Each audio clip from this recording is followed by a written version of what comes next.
Pennsylvania, we have so many great features, and so many communities like this that are looking for ways to get back on their feet.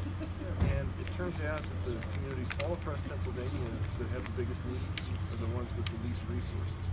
And what I'm trying to do with Restore Pennsylvania is create $4.5 billion that can be used by places just like this to say, we have a need, and we don't qualify for other programs, but here's something that we need, and I want to create a pool of money for communities like this to use it. The funding for this would be a very reasonable severance tax on top of the impact fee.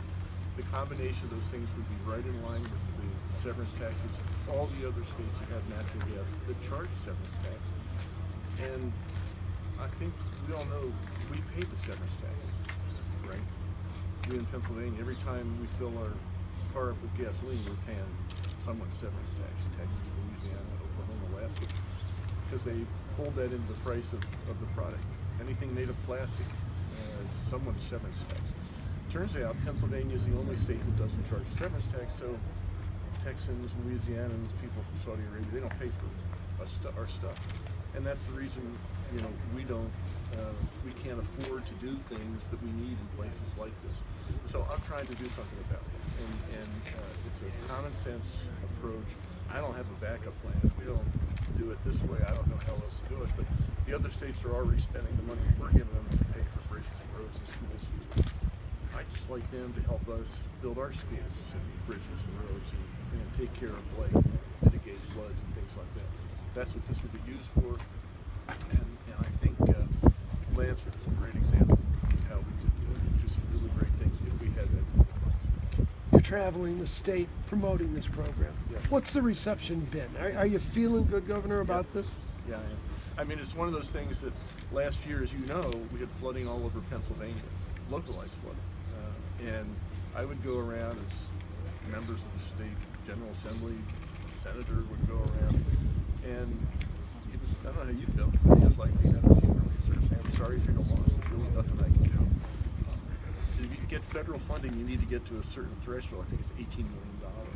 In York County, we had a lot of flooding, but it reached $16 million. We didn't qualify for federal relief. There was nothing at the state level, so it was basic. Sorry. Here's an attempt on all of our parts in Harrisburg to say, if something like those things happen, we come up to a place that has blight, like Lansford, and say, I'm sorry about this, but there's something maybe we can do. Let's work together on this, and here's a pool of funding, and let's match that with some other things. Maybe we can get some good things done for actual people and communities in our Commonwealth. So the response has been good. Anyone else? Governor, how does legislation tie into the efforts to rehabilitate downtowns like we're in today? And Senator, you might want to talk about that as well. Well, Sure. Funding is really important, which is what I make. There are a lot of really good ideas, but it always comes back to funding. First, let me compliment Governor Wolf. He is out selling Restore Pennsylvania in every county and in every community in Pennsylvania, and the progress is building. This is a bold bipartisan plan. We have Senator Tom Killian in the Senate, who's the prime sponsor of Restore Pennsylvania with me. In the House, Representative Jake Wheatley, a Democrat, and a Republican, Tom Mert, are the sponsors. They're gaining Republican sponsors to this bill. This isn't a Democratic or Republican idea. It's a good idea for Pennsylvania. Clearly, every community in Carbon County, every community in the Anthracite region, and all across Pennsylvania have historic needs in terms of investments in public infrastructure. We've deferred the maintenance for 30, 40, in some cases 50 years.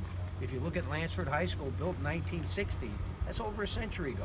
It's time to invest again in the people of Pennsylvania. Governor Wolf has a tremendous plan to restore Pennsylvania. We have a lot of programs, a lot of good programs. We may not need to create any new programs. There's a lot of programs that are underfunded. Senator Baker, my colleague in Luzerne County, has a small disaster relief fund. It's not funded. We need to drive resources into those good programs that when the floods hit or when blight tackles our communities, we have the resources to fight back, and that's what Restore Pennsylvania is. It's about a 21st century investment in the people of Pennsylvania. I think the senators is absolutely right. You have gotten good bipartisan support. Tremendous bipartisan support continues to build. We have at least 3 Republicans in the Senate that are on board, with 21 Democrats.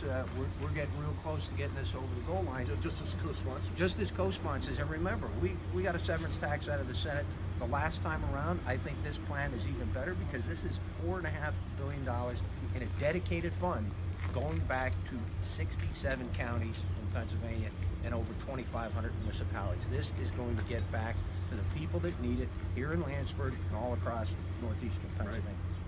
Attaching projects to the whole idea of taking in this extra revenue is helping to sell it. Yeah, and I separated this from the budget on purpose. In the past, as the Senator said, it passed the Senate even in the original form. But this, I wanted to say, no, this is for Pennsylvanians, and this is not going to get merged into the general fund. You don't have to worry about any of that if that was a concern. This is for projects that are going to be used at the local level. I was talking to the mayor of York, and I said, I was trying to explain this to him, and I said, let me ask you a question. What's the worst thing as a local official that you want to hear from the state? He said, unfunded mandate. I said, that's what I thought. This is a funded non-mandate. It's just the reverse. We're not telling you what to do. We're saying, here's money. Let's figure out how we can work together to rebuild Pennsylvania. Are the gas companies on board as far as, I don't know at what point they meet their tipping level, and we've always heard about that. Is there a concern that it could boost the cost of doing Pennsylvania business? Yeah, the gas industry has been pretty good. I mean, I think they are absolutely right. I want a strong gas industry, and obviously they do too. I don't want anything that's going to hurt the gas industry. On the other hand, blighted communities, constant flooding, the lack of access to broadband, that's not going to help them. And so we all want a set of communities we can live in that are attractive. And so to the extent that this is what I want it to be, a very reasonable severance tax, right in line, in fact, lower than Texas and a number of states, I think they can get on board this. Thanks, everyone. Thank you so much, Governor. Thank you.